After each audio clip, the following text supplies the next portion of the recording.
You can now find me on RoadStr, the app connecting people through cars.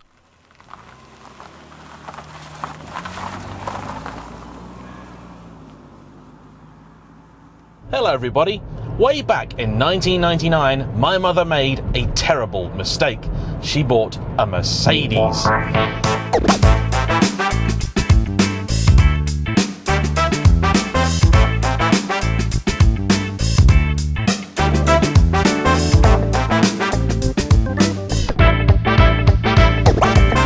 Although we knew back then that it was a terrible idea, today, at long last, I'm showing you the car she should have bought instead. To properly paint the picture, you have to cast your mind back to the tail end of the 1990s. My parents' business had been growing, they'd been building it over about a decade or so, and things were going well. So, Dad decided that Mum should upgrade the daily car. Naturally, because we were British and had been doing well, the car you had to buy was German. Though my father had already had a couple of BMWs, we thought a Mercedes was going to be the best thing for Mum to have. At the time, I was around 9 years old, my sister was a couple of years younger, so she needed something that could get us to and from school and back. The car my father wanted her to buy was an A-Class, and he sent her off to the dealership to go and find the model that she felt suited her best and report back. She did that, returned and said, "Good news, bad news. Good news, I have found the Mercedes I would like to buy. Bad news, it's not an A-Class, it's an ML."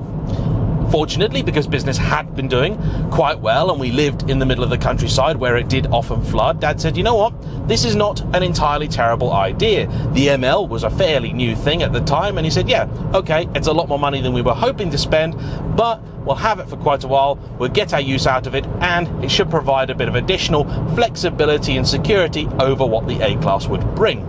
In all honesty, I'm surprised they actually even went through with the purchase, because the dealer we were working with, Mercedes of Bury St Edmunds, were absolutely atrocious, rude, fairly short with my mother, and as it turned out, quite sexist too. But buy the car she did, and it quickly secured a reputation as the worst car the family has ever had. It was criminally unreliable, not at all well assembled, and even worse, drank fuel at a frankly disgusting rate. This being 1999, the cost of petrol wasn't really the problem. The issue was that for my father to get from our house to London and back, he would have to stop for fuel regardless of how much he'd left with. And that was just inconvenient. The car hung around for a year or two and eventually was replaced with one of the first generation A-Class long wheelbase.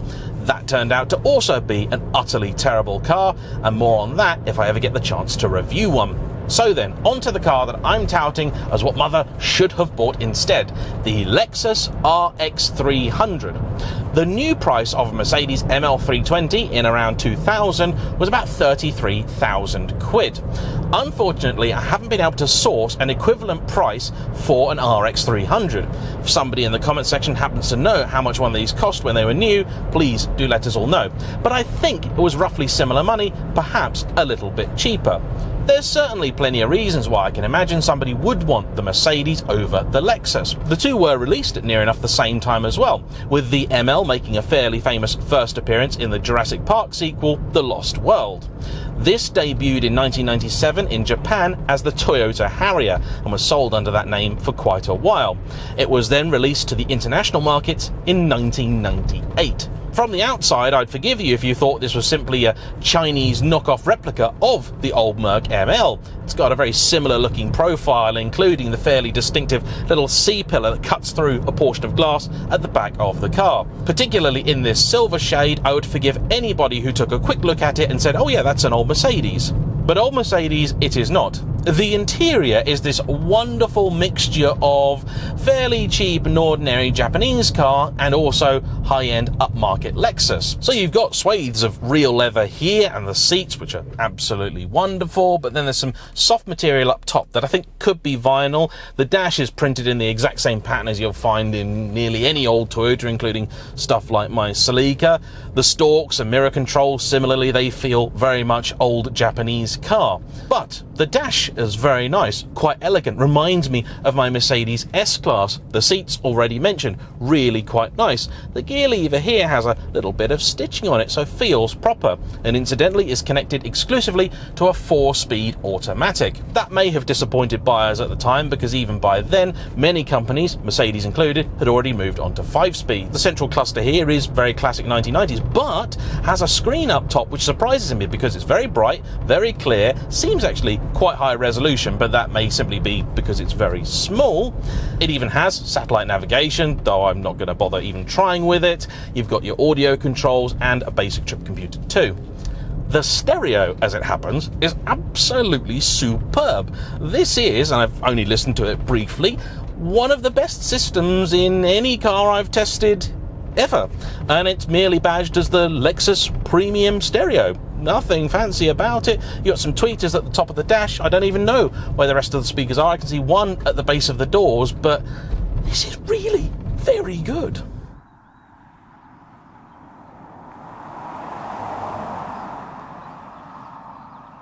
In terms of other mod cons, you've got electric windows all round. You have this nice big sunroof. You've got heated seats up front. Those are also electric with lumbar adjustment as well. But beyond that, there's not a lot of toys to keep the 21st century car buyer entertained. It doesn't need a lot of stuff though. One of the reasons I was keen to drive this car is it's cited with being partially responsible for the modern compact SUV craze. In particular, this car is cited with being one of the first upmarket smaller SUVs. The idea of a posh 4x4 had been around for a long time already. The Range Rover had been doing that successfully for a couple of decades. Likewise, things like the Suzuki Jimny, Vitara, the Vauxhall Frontera had proven there was something of an appetite for smaller 4x4s. This tried to combine the best elements of something like a Range Rover with the more usable shape and size of the smaller cars. In terms of sizing, it is more or less exactly the same as the original ML. To give you some reference, that's the same as a first generation BMW X3. So it's not a particularly big car. The rear seats appear to have suffered the most for that because there's not a lot of legroom. I can fit in there behind my normal driving position, but it's not especially comfortable. Boot space though is excellent, and the car's more than capable of taking the vast majority of people's stuff, or if you're that way inclined, a pack of dogs. So then, on the open road, how does the car drive and perform? This is another area I'm sure that the Mercedes will claw back a few brownie points, because where that was available with a wide range of engines, including a number of V8s, up to and including the fire-breathing ML55, there were only two to choose from for the RX. You could have a 2.2 litre 4-cylinder, later upgraded to a 2.4, or this range-topping V6 RX300, featuring the little 3 litre Toyota engine that appeared in all sorts of stuff, including the Camry of the time, and since has become very popular for MR2 V6 conversions. Power output is extremely modest, 220 horses, about 220 pound-feet, it's around 300 newton meters, and a 0 to 60 time I'm not going to quote because it's not going to impress anybody. One of the metrics I struggled to find for this car was weight, but I suspect it's not particularly light. This is a unibody construction, and that's important to note because the ML has a more traditional, or if you'd rather, old-fashioned body-on-frame setup. I'm currently stuck behind the world's slowest driver, so I'm going to turn around, try and put my foot down and see if anything happens. Good chance as ever to test turning circle. Very, very loud beep, I have to say, on putting the car into reverse. There's a van coming.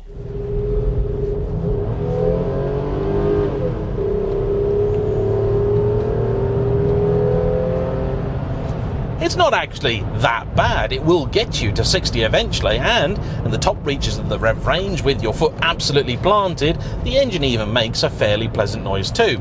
I haven't bothered fitting an exhaust cam today. Recently I've had a few requests for natural in-car noises. The reason I don't do it is because for most of the video you are hearing in-car noises, courtesy of this little thing down here. But I hate leaving sections without me talking, because otherwise you just hear me breathing, and then people make very, very predictable, unhelpful comments about that. Full disclosure, I have never actually driven a first-gen ML, so if you happen to have one and you think I'm doing it a terrible disservice, please do drop me a line and I'd be more than happy to have a go. What I don't think is particularly defensible is the Mercedes interior. And that car came from, I think, a particularly dark period in Merc history, where they seem to be doing absolutely everything in their power to erase the great reputation they built up over the decades previous. Where before the cars have been exceedingly well engineered and assembled, they instead started to become fairly flimsy, extraordinarily rust prone and rather unreliable. This is something that plagued them for about a decade, and I'm happy to say they're past that. It did really blight an awful lot of Mercedes production. The ML featured plastics everywhere, and even some of the later cars like the GL that I drove really didn't feel very nice at all. They certainly didn't seem worthy of the three-pointed star. This, though extremely 90s and Japanese, does feel much more upmarket. This is unlikely to win any awards for the way that it drives, but it's certainly competent. Outright grip is limited by the nature of the car and the fact it's on budget all-season tyres. This has been owned by Brad's family for 5 years, and the sole issue that he's had with it is a light that appeared for the engine. We believe that's related to the new E10 fuel, because he reset the car, put some super in it, and it's been fine since. The steering still feels pretty tight though, and it's a slower rag to what I'm used to. I think that says more about the cars I normally drive than this. And for your average person, this should still be a very, very pleasant thing. It may be easy to look down upon with hardly any power and a 4-speed auto, but the truth is, for daily duties, it does the job really well.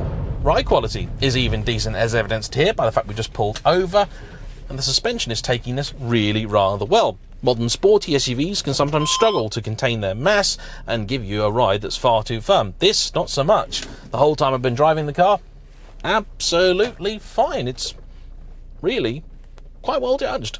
There are even some typical Japanese tricks in here, like for example, the little extending sun visor that doesn't really do a lot. Oh, when it's here, it's when it's there that it actually makes a difference. That's nice.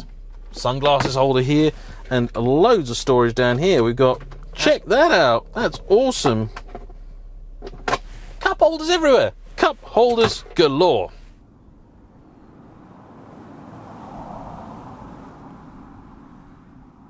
If you wanted to be critical, you would certainly call the gearbox a weakness. It takes an awful lot more throttle travel than you think reasonable to get it to change down, and because the ratios are so few in number, the steps between them are fairly significant. The simple truth, though, is that most people buying one of these, I don't think are going to care. They're just going to stick it in drive and let the car do its own thing. And at that, it's very good. Predictably, fuel economy is not spectacular, and an average of between 20 and 30 mpg is what you should expect. To be fair to this, it does pretty much as well as just about any other 6-cylinder car of the period I care to mention. Visibility is very good. Your A, B and C pillars are all thinner than the modern equivalent. The B pillar in particular is located a useful amount further back than they tend to be now, and that means your blind spot checks are far easier. I have always personally been a fan of the type of safety where you stop people having the accident rather than the kind of safety where you make it much more likely, but the cars are generally going to be better when they do have a crash. I'm reasonably convinced if you put this through Euro NCAP now, they wouldn't be particularly impressed with it. This car stands out in Brad's collection because it's one of the few items he hasn't actually imported from Japan himself. This is an original UK car, and as a result it was fitted by default with all-wheel drive. We actually discussed this earlier because he said it grips unusually well for front-wheel drive, and then I said, well, surely it's all-wheel drive, and we both did a little quick check because there's nothing anywhere in here that makes it obvious which it is, and we believe that in Japan and America, front-wheel drive was standard with all-wheel drive being optional, but here, all-wheel drive was standard. I'm sure you won't have failed to notice that in the last few years, the price of anything Japanese has gone through the roof. So what are you likely to pay for this car? As it happens, not a lot. A quick browse on Auto Trader would tell me that around $3,000 will get you a pretty good example of an early Mark 1 RX. The later generations, much like the X3, are a fair bit bigger than this, so if you do want a car that's not going to feel out of place in an urban setting, it is an earlier one you're going to want.